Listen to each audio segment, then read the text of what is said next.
일본은 과거에도 2차 세계대전이라는 전쟁을 일으킨 경험이 있지 않습니까? 당시 일본에 대한 전후 처리였던 샌프란시스코 강화 조약의 사례는 일본에게 과연 어떠한 경험이었을까에 대해서도 우리가 생각해 볼 필요가 있을 것 같습니다. 왜냐하면 1945년 일본의 패망 이후에 피해국 48개 국가가 모여서 강화 조약을 체결했습니다만 결국 일본을 용서하는 형태로 최종 결정이 나고 말았습니다. 그 이유는 1차 세계대전 때 베르사유 강화 조약이었죠.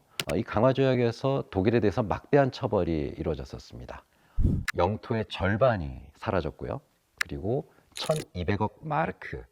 지금 돈으로 환산하기는 어렵습니다만 적어도 한국 하나로는 200조 원이 넘는 엄청난 금액의 배상금이었고, 이로 인해서 독일이 굉장히 경제적인 어려움을 겪게 되고 많은 사람들이 굶어 죽는 일까지 발생합니다. 배상금을 결국 시간을 끌다가 20년 만에 2차 세계대전을 일으키게 되죠.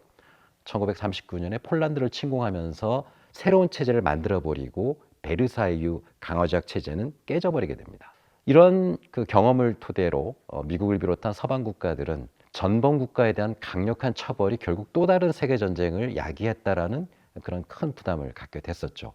일본을 너무 강하게 처벌하는 것은 일본으로 하여금 또 다른 어떤 전쟁을 야기시킬 수도 있다라는 그러한 우려를 갖게 했습니다. 앞으로 미중 간의 갈등만이 아니라 미일 간의 갈등, 여러 가지 갈등이 발발했을 때 일본의 자민당 정권의 선택은 어떻게 갈 것인가, 그리고 과거의 샌프란시스코 강화 조약의 경험은 일본에게 어떤 영향을 미칠 것인가에 대해서는 생각해 볼 여지가 많은 것 같습니다.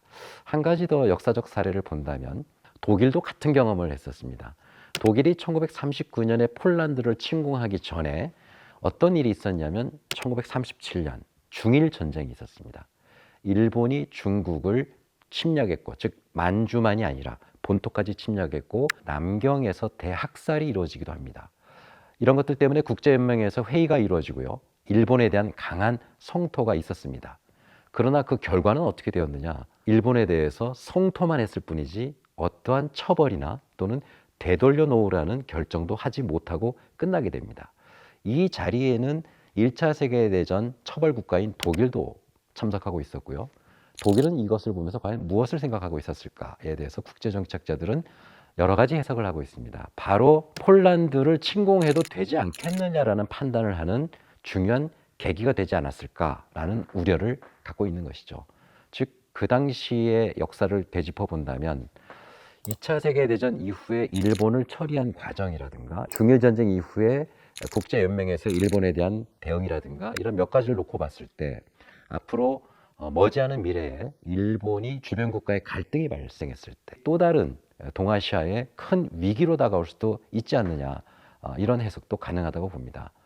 그렇기 때문에 이러한 일본, 또 중국, 미국 여러 강대국들의 대결 구도 속에서의 큰 위기를 미리 미연에 예방할 수 있는 방법은 무엇일까라는 것들에 대해서 많은 학자들이 또 많은 분들이 고민하고 있는 것이 아닌가라는 생각을 할 수 있습니다.